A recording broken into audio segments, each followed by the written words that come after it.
بسم اللہ الرحمن الرحیم۔ جن کو بہترین رزق چاہیے صرف وہ پڑھیں۔ رسول اللہ صلی اللہ علیہ وآلہ وسلم نے فرمایا۔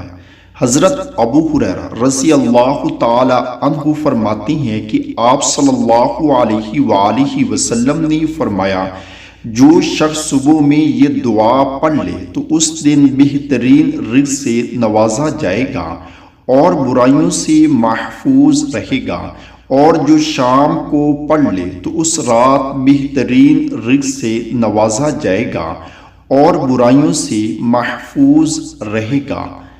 دعا یہ ہے: ما شاء اللہ لا حول ولا قوة الا باللہ، اشہد ان اللہ علی کل شیء قدیر۔